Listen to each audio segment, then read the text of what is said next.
हरिओम।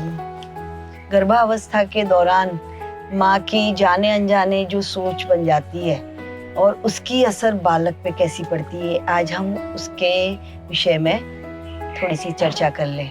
गर्भावस्था एक बहुत सुनहरी यात्रा है और उस दौरान जाने अनजाने माँ ने जो भी आहार विहार सोच की होती है वो सब बच्चे में आती है। इसके लिए हमें माँ को हमेशा जागृत रहना होता है। अब आप सोचेंगे कि माँ जागृत कैसे रहेगी? माँ जागृत रहेगी सत्संग, ध्यान, भजन, भगवान का स्मरण ये करती रहेगी तो उसे उसको जीवन दिनचर्या के दौरान भी कैसे सोच करनी है, कैसे रहना है, वो सब भी मिलता रहेगा और उसकी सोच भी अच्छी वाली बनी रहेगी। एक कहावत है, नवरू मन नखो द्वारे, फालतू दिमाग शैतान का घर। आप समझे ना? तो हमें मन को फालतू सोच में नहीं ले जाना है। आप मन के देखो, ये मन की दो ही गतियां हैं, या तो भूत में जाता है या भविष्य में जाता है, वर्तमान में टिकता ही नहीं है। पर हमारे गुरुदेव ने बताया है यदि मन को हम टिकाते हैं सत्संग के द्वारा, भगवान के नाम के द्वारा, तो वो वर्तमान में टिकने लगता है, शांत होने लगता है, तो एक विशेष प्रकार का आनंद भी हमें अनुभव होता है। और वो आनंद क्या करता है पता है आपको? हर परिस्थिति में तरोताजा रहता है। चाहे बाहर की कोई भी परिस्थिति आए, कैसी भी परिस्थिति आए, उस परिस्थिति में हमें एक अंदर से तारतम्य हमारा ईश्वर से जुड़ा रहता है और उस आनंद के कारण हम तरोताजा रहते हैं। तो एक माँ थी जो बहुत ही दुखी रहती थी, बहुत दुखी रहती थी।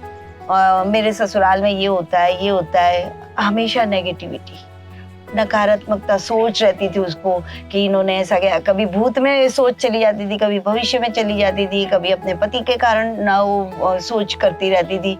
मतलब क्या बोलते हैं, हमेशा दुख बनाने की उसकी फैक्ट्री थी। अब जब उसका बच्चा आया तो वो भी बड़ा मायूस रहता था। तो एक बार वो मेरे पास में ही आई और बोली मेरा बच्चा है ना बहुत मायूस रहता है, खुशी नहीं है इसके जीवन में, इसको कितना भी मैं करती हूँ कुछ खुशी नहीं। मैंने कहा बहन आपकी गर्भावस्था कैसी गई थी?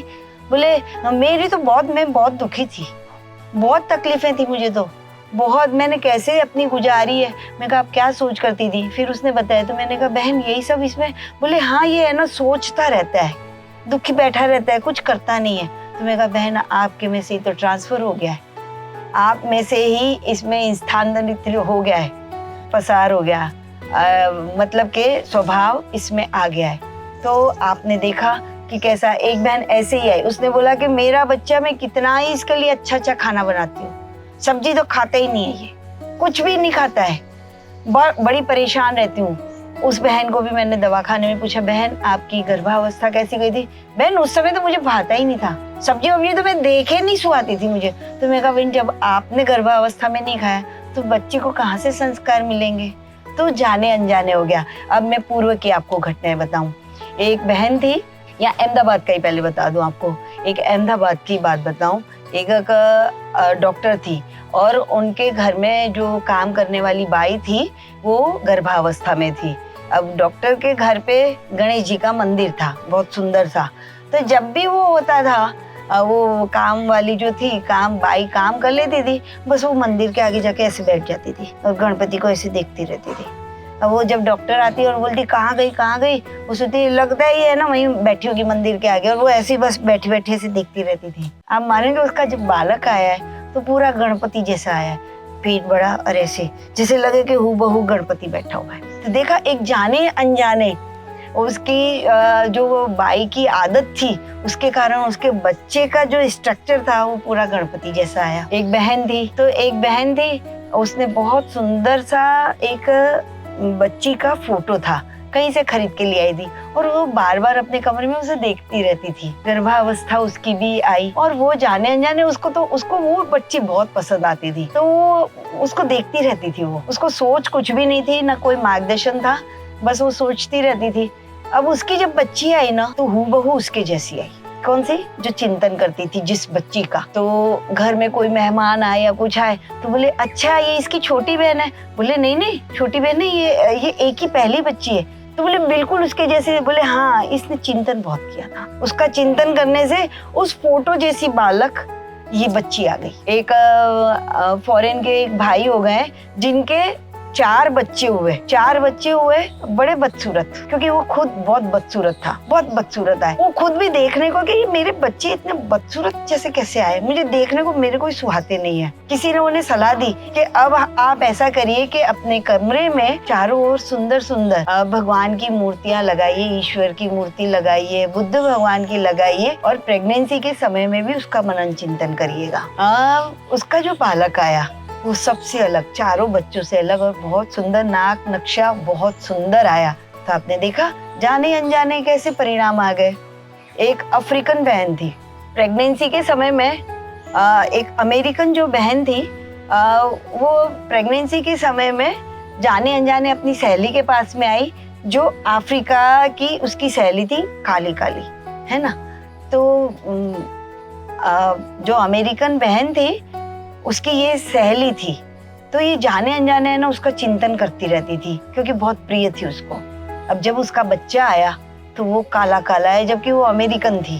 तो बोला काला काला क्यों आया, उसका नाक चिपटा, होंठ मोटे, अफ्रीकन के लोग कैसे होते हैं। तो हूबहू उसके जैसा आया, जबकि वो खुद बहुत सुंदर थी। वो ना आगे अफ्रीकन जैसा बच्चा आया। एक माँ थी, वो थी अपने जुलाहा, कपड़े सिलने का, कपड़े बुनने का काम करती थी। 5 साल का उसका जब बच्चा हुआ, 5 साल का बच्चा हुआ, तो वो उसे कुछ भी पूछो, 1 वर्ष में कितने घंटे होते हैं, वो पता नहीं कहीं पे जाता और खटाक से आंकड़ा रख देता। उसको कुछ भी पूछो, विदिन 1.5 मिनट 1 मिनट में फटाक से रख देता था। सबने बोला इतना चमत्कारिक बच्चा कैसे आ गया, ये क्या हुआ है। तो पूछा गया कि क्या भाई तूने कुछ किया था। कुछ नहीं, बहुत सामान्य सा बच्चा था। पर उसको कुछ भी तुम गणित का पूछ लो, फटाफट सेकंड कितने हैं, फटाफट कैलकुलेट करके कर दे, कितना बड़ा आंकड़ा रख दो, तुरंत कर देता था। और लोगों को बहुत हुआ कि ये क्या, इस तरह से कैसे इसका हो गया। जाके इसके माँ बाप को मिलना चाहिए। माँ बाप को मिले तो देखा कि वो तो जुलाहे हैं और ताका मतलब बुनते हैं। तो पूछा कि भाई ये 5 साल का बच्चा हो गया, आपने कुछ विशेष किया था क्या। बोले नहीं, हमने कुछ विशेष तो नहीं किया था। तो आपका बच्चा इतना बुद्धिशाली क्यों है। तो बोले आप याद करिए आपने गर्भावस्था में कुछ किया था। तो माँ को फिर याद आया कि हाँ, इसके गर्भावस्था के समय में मुझे है ना कोई आकृति मुझे उस चादर पे उभारनी थी। तो इतने ताके इस कलर के, इतने ताके इस रंग के, ऐसे मतलब अलग अलग वो कर रही थी कि कैसे जुगाड़ बनाऊं और इस आकृति को मैं इस कपड़े पे उभार के लाऊं। तो मैं बहुत मेहनत कर रही थी, बहुत समय से, पर वो उभर नहीं रही थी। और मैं एक दिन तो है ना उसके पीछे पड़ ही गई और पूरी रात मैंने मशक्कत किया और आखिरकार वो मैं उभार सकी। सुबह होते होते मुझे अचानक एक विशेष प्रकार का आइडिया आया और मैंने उस तरह से ताके अलग अलग प्रकार से लिए और उस आकृति को उभारने में मैं सफल हुई। बोले इतना मुझे याद है। अब आप जानेंगे ये अनजाने में उस माँ ने किया था, जो उसकी कैलकुलेशंस वो कर रही थी, हर बार गिनतियां कर रही थी, उसके कारण उसके दिमाग पे तो जोर पड़ा, उस पनपते बालक के भी न्यूरॉन्स पे वो असर पड़ी और उसके कारण वो दिमाग उसका इतना कैलकुलेट वाला हो गया कि 5 साल की उम्र में वो इतना ब्रिलियंट हो गया। एक पति पत्नी थे, दोनों झगड़ पड़े। बहन की गर्भावस्था चल रही थी और पति ने कहा कि अब मैं तेरे से जिंदगी भर ना बोलूंगा। देख लिया जो भी झगड़े में हुआ। उसकी गर्भावस्था पूरी हुई, बच्चा आया और बच्चा बड़ा भी हुआ, 5-7 साल का हो गया। पर पिता कितना भी मेहनत करे, बच्चा बाप से बोलता ही नहीं था, बोल ही नहीं पा रहा था। एक दिन तो उसके पिता को इतना गुस्सा आया, उसने बोला तू क्यों नहीं बोल रहे मुझसे, मैं तेरा बाप हूँ, समझता है कि नहीं। पर वो करे पर बोले तो नहीं।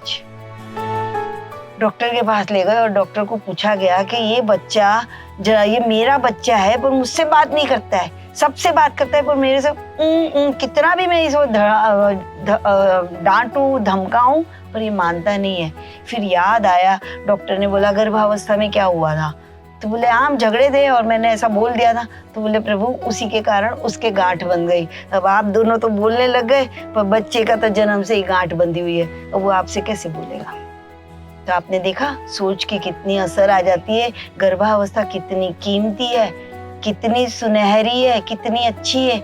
आप जाने अनजाने ऐसे आ जाते हैं, तो यदि आप सजाग होकर और गुरुदेव का सत्संग सुनकर और इस तरह से अच्छा बच्चा लाओगे, आपको जैसे आगे के हमने उसमें कहा था कि गर्भावस्था के पहले शारीरिक मानसिक शुद्धिकरण होना चाहिए। मानसिक शुद्धिकरण हो, सत्संग सुनिए, ध्यान करिए, तो ये तो आपको कितना अच्छे से बच्चा आपका अच्छा आएगा ही। आपको मालूम है कोई चीज खरीदनी होती है तो पैसे की कीमत देनी पड़ती है। एक मोबाइल खरीदना होता है, आप 10 रुपए में, 100 रुपए में, 1000 रुपए में नहीं, उसकी कीमत तो अदा करनी पड़ती है। उसके बगैर नहीं, उसकी मिनिमाइज जो प्राइस है वो तो अदा करनी पड़ती है। अब आप चाह रहे हैं कि मुझे एक अच्छा बच्चा लाना है, तो आपको भी तो कीमत चुकानी होगी। आपकी कीमत क्या होगी? अच्छा बनिए, सत्संग सुनिए, भगवान का नाम लीजिए। इसी बात के चलते एक अनोखा उदाहरण आपको बताती हूँ। हमारे गुरुदेव साईं लीलाशाह जी महाराज जब अपने बाल्यावस्था में थे, तब उनकी दादी माँ उन्हें गोद में लेकर उन्हें ब्रह्म ज्ञान देती थी। जैसे कि वो कहती थी कि ये देख बहुएं हैं, ये मुझे बोलती हैं कि तुम ऐसी हो, तुम ऐसी हो, पर वो मेरे शरीर को बोलती है, मैं तो आत्मा हूँ, मुझे तो कुछ नहीं, मुझे नहीं बोलती है, वो शरीर को बोलती है, और शरीर तो नश्वर है। ऐसे करके अब वो आप सोचो कि दादा गुरुदेव तब बहुत छोटे से थे, दादी उनको गोद में लेके ये ब्रह्म ज्ञान देती थी। आप देखिए उसकी असर तो देखिए, उसकी असर देखिए कि दादा गुरुदेव साक्षात्कार किए, बड़ी छोटी उम्र में वो साक्षात्कार किए, और उन्होंने हमारे गुरुदेव को साक्षात्कार करा, और हमारे गुरुदेव ने आज दुनिया, देश दुनिया, हम सब लोग उससे आह्लादित हो रहे हैं। तो आपने देखा कि एक माँ, एक दादी माँ की एक सोच से दादा गुरुदेव, फिर हमारे गुरुदेव, और हम सब आज हम कितने सब लोग हैं, कितना बड़ा गुरु परिवार है हमारा, और आज हम सब लोग कितने उल्सित, आनंदित, और हम अपना जीवन अच्छा बना रहे हैं। तो एक सोच ने क्या नहीं कर दिया। तो आप भी तो ऐसा कर सकती हैं, आप भी तैयार हुई ना, करने में तो कुछ भी नहीं है। और आज का समय कलयुग जैसा कोई समय बाद में वापस आने वाला भी नहीं है, पता है ना आपको। ये सब हमने है ना सत्संग में ही सुना हुआ है, बापूजी ने बताया है। कलयुग में केवल भगवान का नाम लेना है, यदि नाम ना लो, जोर से बोलो, सत्संग सुनो, सब पुण्य में खिला जाता है। और भगवान का नाम थोड़ा सा भी लिया तो हजारों वर्ष की तपस्या भी हो गई, समझो। भगवान के नाम की महिमा बहुत है। कलयुग में केवल भगवान का नाम लेना है, कैसे भी लो तरता ही है। तो आपको तो कुछ भी नहीं करना है। पहले बड़े नीति नियम थे, इस कलयुग में कोई नीति नियम नहीं है। और गुरुदेव है, हमारे गुरुदेव ने भगवान को बोला था एक बार मिल ले तो मैं सस्ता कर दूं। सच में आज बापू ने सस्ता ही कर दिया है। जो भी आए, जैसा भी आए, दारू पी रहा है, मांस खा रहा है, कुछ भी कर रहा है, आजा ले जाए, और उसके जीवन में बरकत होती है, परिवर्तन होता है, शांति मिलती है। आज आप देखें तो तपश्चर्या समाधि करना बश को नहीं है, तो बापूजी के दर्शन तो करो आप। अरे मोबाइल में कर लो, यूट्यूब पे ही कर लो, मन शांत होने लगता है, तुरंत ऐसे बैठने लगता है। आजकल बहुत चलता है, मूड स्विंग हो गया तो केक मंगा ली, जंक फूड मंगवा लिया, कोल्ड ड्रिंक्स मंगवा लिया, ऐसा। तो ये सब ऐसा क्यों करना, हमें काहे को ऐसा करना है।